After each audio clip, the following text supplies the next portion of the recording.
Good evening students. चलिए total 4 point हम लोगों ने डिस्कस ऑलरेडी कर लिया है। अब 5वें पॉइंट को डिस्कस करते हैं। मेन पॉइंट जो 5वां है आपका, लिखिए अंतर्राष्ट्रीय दृष्टिकोण पर आधारित निर्धारक तत्व, अंडरलाइन कर लीजिए। इसके अंतर्गत निम्नलिखित बिंदुओं पर विशेष रूप से बल दिया जाता है। कौन कौन से बिंदु पर बल दिया जाता है? ए बी सी डी करके लिखेंगे। लिखिए ए, आज के समय में इस तरह की भावना विकसित करना बेहद महत्वपूर्ण है कि बेहद महत्वपूर्ण है बेहद महत्वपूर्ण है ताकि प्रत्येक व्यक्ति यह अवश्य सोचे कि वह केवल अपने देश का ही नागरिक नहीं है, बल्कि इस पूरे विश्व का नागरिक है। नंबर 2, या ए बी लिख रहे हैं तो ये ए हुआ, ये बी लिखिए। अंतर्राष्ट्रीयता की आवश्यकता आज के समय में और भी अधिक बढ़ गई है, क्योंकि प्रत्येक देश आज एक दूसरे पर अपनी आवश्यकताओं की पूर्ति के लिए पूरी तरह से निर्भर है। अब आइए सी, अगला सी लिखिए। प्रायः हम ऐसा देखते हैं कि प्रत्येक देश एक दूसरे पर अपना आधिपत्य जमाना चाहते हैं। आज अधिकांश देशों के पास जैविक हथियार हैं।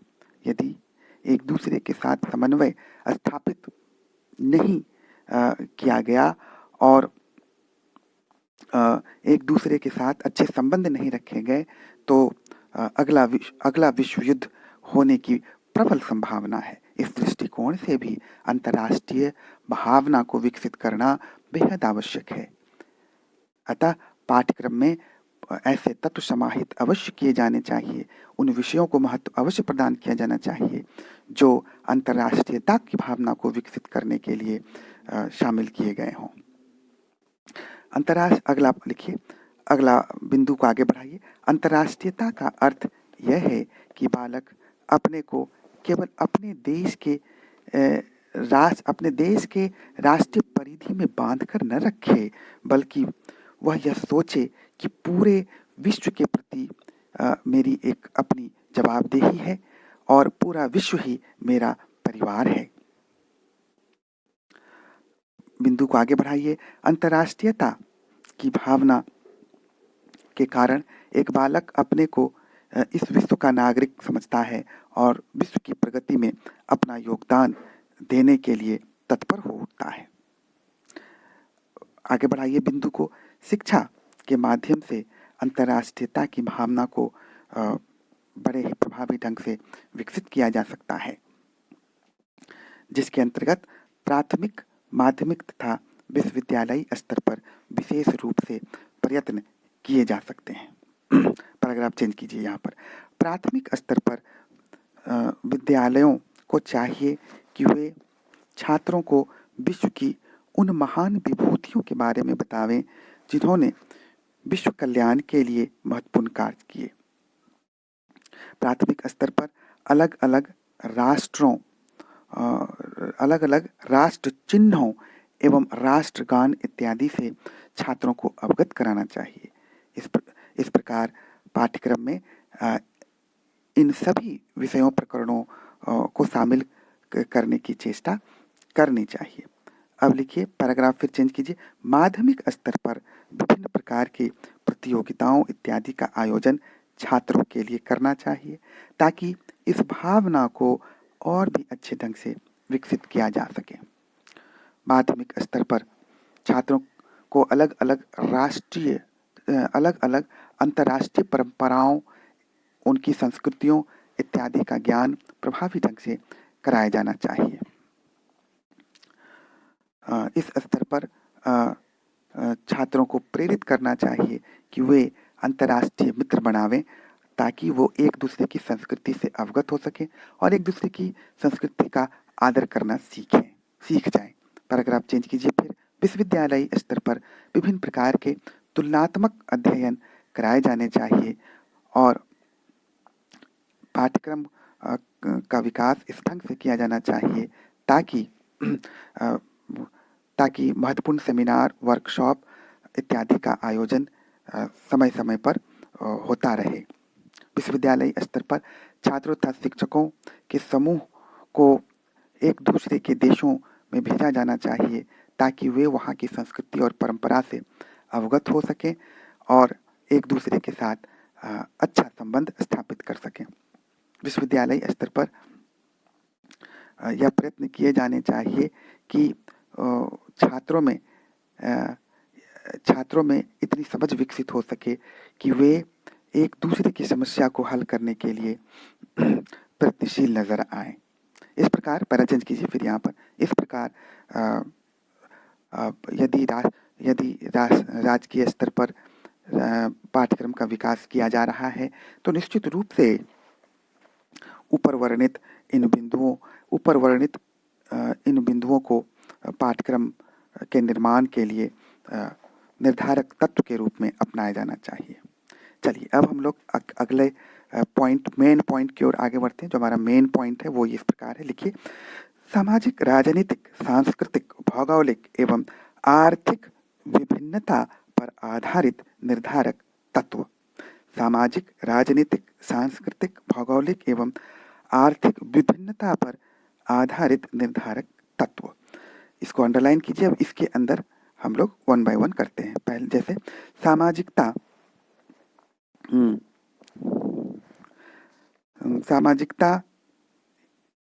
सामाजिकता से संबंधित निर्धारक तत्व है, उसके विषय में अब हम लोग यहाँ पर चर्चा करेंगे। तो चलिए तो पहला आप जो है इसको भी आप ब्लैक से ही लिखिए, चूँकि यहाँ नंबर 1 दे करके लिखिए, क्योंकि सामाजिकता से संबंधित निर्धारक तत्व अंडरलाइन कर दीजिए। और अब इसके अंदर ABCD करके लिखेंगे। मनुष्य, लिखिए, इसके अंतर्गत निम्नलिखित तत्वों पर विशेष रूप से निम्नलिखित निर्धारक तत्वों पर विशेष रूप से ध्यान देने की आवश्यकता है। डैश नंबर A, मनुष्य एक सामाजिक प्राणी है और वह अपने समाज के बिना जीवित नहीं रह सकता। उसके बाद आगे बढ़ाइए। नंबर B, समाज में रहकर ही मनुष्य अपने सभी मूल आवश्यकताओं एवं आकांक्षाओं की पूर्ति कर सकता है। नंबर C, किसी भी व्यक्ति के सफल जीवन के लिए यह आवश्यक है कि उनमें सामाजिक गुणों को विकसित किया जाए। फिर पॉइंट को आगे बढ़ाइए। सामाजिक गुणों के अंतर्गत व्यक्ति में सहायता, सहयोग, सहानुभूतिपूर्ण व्यवहार, सभी धर्म संप्रदाय के प्रति सम्मान के भाव जैसे गुण विकसित किए जाने चाहिए। फिर पॉइंट को आगे बढ़ाइए।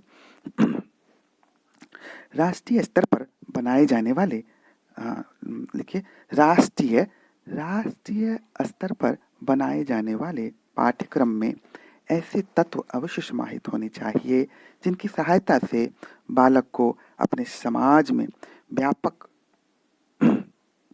रूप से तालमेल स्थापित करने की क्षमता विकसित की जा सके। फिर पॉइंट को आगे बढ़ाइए। राष्ट्रीय स्तर पर निर्मित पाठ्यक्रम में समाज को विकसित करने वाले सभी आदर्श तत्व समाहित किए जाने चाहिए। फिर आगे बढ़ाइए पॉइंट को। राष्ट्रीय स्तर पर निर्मित पाठ्यक्रम में वे सभी तत्व मौजूद होने चाहिए जिसके कारण समाज की आवश्यकताओं को पूरा किया जा सके। चलिए पैरा चेंज करिए। इस प्रकार यदि उपरोक्त सभी निर्धारक तत्वों को राष्ट्रीय अथवा राजकीय स्तर पर विकसित किए जा रहे पाठ्यक्रम के समय आवश्यक निर्धारक तत्व के रूप में महत्वपूर्ण स्थान दिया गया है तो निश्चित रूप से एक आदर्श पाठ्यक्रम का निर्माण हो पाएगा। चलिए अब आइए, जो चूंकि इसके अंदर बहुत सारे थे तो अब आप ब्लैक से फिर लिखिए नंबर 2 देकर, राजनीतिक तत्व से संबंधित चिंतनीय विषय या निर्धारक तत्व ये इस प्रकार हैं। डैश दे दीजिए। अब आइए ABCD यहाँ भी होगा। A लिखिए, किसी राज्य अथवा राष्ट्र में पाए जाने वाली राजनीतिक व्यवस्था निश्चित रूप से शिक्षा की व्यवस्थाओं को प्रभावित करती है। उसके बाद नंबर B, यदि किसी राज्य अथवा देश में प्रजातांत्रिक या एक तंत्रात्मक शासन व्यवस्था पाई जाती है तब शिक्षा पर भी इसका प्रभाव निश्चित रूप से पड़ता है। नंबर सी, किसी भी देश में यदि प्रजातांत्रिक शासन व्यवस्था है तो उसके पाठ्यक्रम में ऐसे ही तत्व समाहित किए जाएंगे जिनकी सहायता से प्रजातांत्रिक गुण बालकों में विकसित किए जा सकें, ताकि वे प्रजातंत्र के महत्व को समझ सकें और प्रजातांत्रिक व्यवस्था को सफल बनाने में अपनी भूमिका का निर्वहन कर सकें। अगला बिंदु लिखिए इसी में, राष्ट्रीय स्तर पर निर्मित पाठ्यक्रम में ऐसे तत्व एवं विषय समाहित किए जाने चाहिए जो बालक को कर्तव्य एवं राजनीतिक अधिकारों के बारे में जानकारी प्रदान कर सके। ठीक है, अब पैराग्राफ चेंज कीजिए। इस प्रकार यदि राष्ट्रीय अथवा राजकीय स्तर पर पाठ्यक्रम का विकास हो रहा है तो इन उपरोक्त बिंदुओं को आवश्यक निर्धारक तत्व के रूप में महत्वपूर्ण स्थान अवश्य दिया जाना चाहिए। चलिए अब आइए मेन पॉइंट नंबर 3, है ना, ब्लैक से लिखिए। मेन पॉइंट नंबर 3 ब्लैक से, सांस्कृतिक एवं भौगोलिक तत्वों से संबंधित चिंतनीय विषय। सांस्कृतिक एवं भौगोलिक तत्वों से संबंधित चिंतनीय विषय। इसके अंतर्गत निम्नलिखित निर्धारक तत्वों पर विशेष रूप से ध्यान केंद्रित की जाती है। डैश दे दीजिए, ABCD अब आएगा, लिखते चलिए। पॉइंट नंबर A, प्रत्येक समाज की अपनी अपनी संस्कृति होती है। नंबर B, सांस्कृतिक तत्व से हमारा तात्पर्य विशेषकर उन तत्वों से है जो समाज द्वारा मुख्यतः एक पीढ़ी से दूसरे पीढ़ी को हस्तांतरित की जाती हैं। इसके अंतर्गत मुख्यतः किसी विशिष्ट समाज द्वारा अपनाए गए रीति रिवाज, आदर्श, मूल्य, रहन सहन एवं अन्य व्यवहारिक पक्षों को शामिल किया जाता है। चलिए अगला पॉइंट नंबर C, समाज द्वारा अपनाए गए सांस्कृतिक तत्वों में से कई ऐसे तत्व होते हैं जिनका हमारे जीवन में विशिष्ट महत्व है। इसलिए राष्ट्रीय स्तर पर निर्मित की जाने वाले पाठ्यक्रम में शामिल तत्व इसी उद्देश्य से, इसलिए राष्ट्रीय स्तर पर विकसित किए जा रहे पाठ्यक्रम में इन निर्धारक तत्वों को विशेष महत्व दिया जाना चाहिए।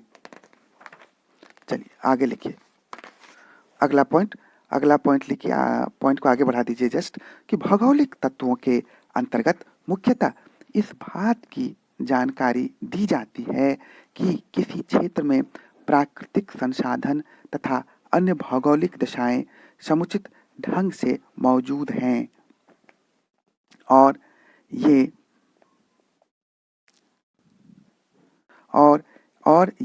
वहाँ निवास करने वाले लोगों की संस्कृति, रहन सहन इत्यादि को किस प्रकार प्रभावित करती हैं। चलिए पैराग्राफ चेंज कीजिए। इस प्रकार यदि राष्ट्रीय अथवा राजकीय स्तर पर किसी पाठ्यक्रम को विकसित किया जा रहा है तो इन उपरोक्त निर्धारक तत्वों के आधार पर ही विभिन्न विषय वस्तुओं, क्रियाओं, प्रकरणों, उपप्रकरणों इत्यादि को इनमें शामिल करना चाहिए, अन्यथा एक आदर्श पाठ्यक्रम का निर्माण नहीं हो पाएगा। चलिए अब आइए हम लोग जो मेन पॉइंट नंबर 4 लिखिए ब्लैक से ही।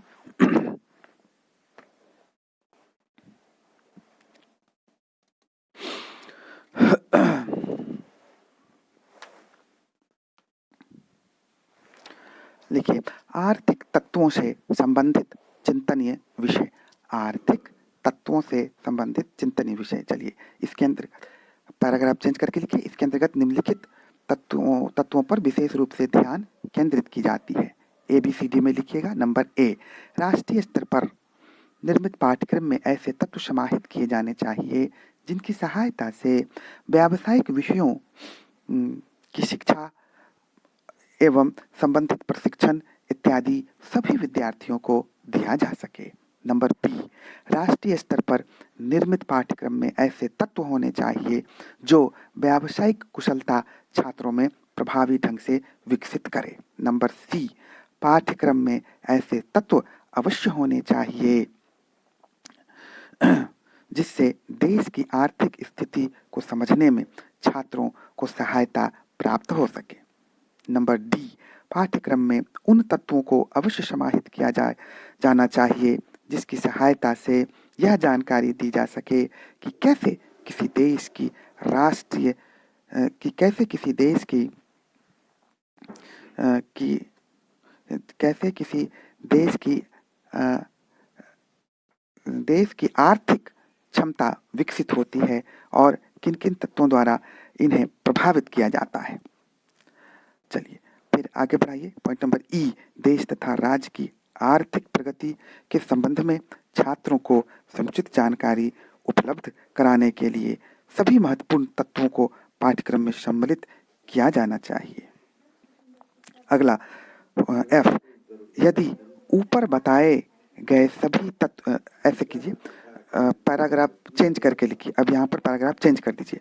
यदि ऊपर बताए गए सभी तत्व राष्ट्रीय स्तर पर विकसित किए जा रहे पाठ्यक्रम में मौजूद हैं तो हम निश्चित रूप से कह सकते हैं कि यह एक आदर्श पाठ्यक्रम है ना। अब आइए मेन पॉइंट, जिसको आप ब्लैक से लिखेंगे, मेन पॉइंट उसको लिखिए। पॉइंट नंबर आई थिंक कि जो भी आपका नंबर है उसमें आगे बढ़ा दीजिए, 7 है, देख लीजिएगा। आगे बढ़ाइए, मेन पॉइंट लिखिए, सामाजिक एवं राजनीतिक अपेक्षाओं पर आधारित निर्धारक तत्व, ब्रैकेट में रखिए, राष्ट्रीय विचारधारा, आदर्श, विश्वास, मूल्य इत्यादि के दृष्टिकोण से, ब्रैकेट क्लोज कर दीजिए, अंडरलाइन कीजिए, डैश दीजिए।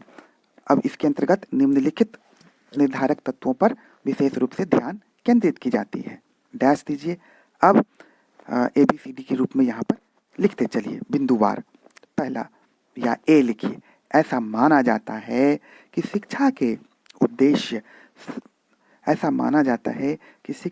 उद्देश्य समाज द्वारा ही तय किए जाते हैं। इसलिए यदि समाज के अपने मूल्य, आदर्श, परंपराएं हैं तो यह निश्चित रूप से शिक्षा को प्रभावित करेंगे।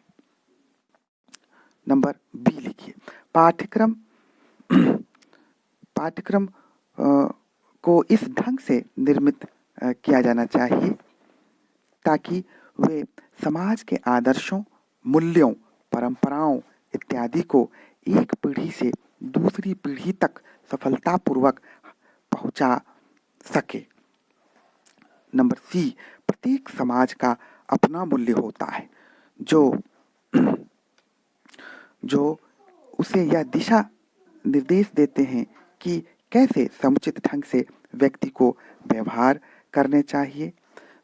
धर्म, संस्कार, रीति रिवाज, परंपरा इत्यादि के लिए किस ढंग का व्यवहार अपेक्षित होनी चाहिए, यह सभी मूल्यों द्वारा ही तय किए जाते हैं।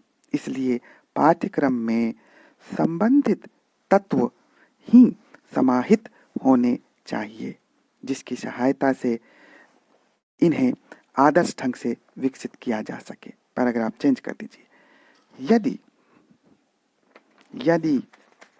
पैराग्राफ चेंज करके लिखिए कि ऊपर वर्णित यदि राष्ट्रीय अथवा राजकीय स्तर पर विकसित किए जा रहे पाठ्यक्रम में ऊपर वर्णित सभी बिंदुओं अथवा निर्धारक तत्वों को ध्यान में रखकर विभिन्न विषयों, क्रियाओं,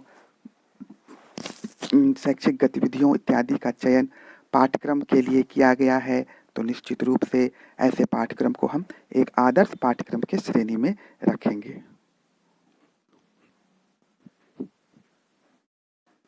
चलिए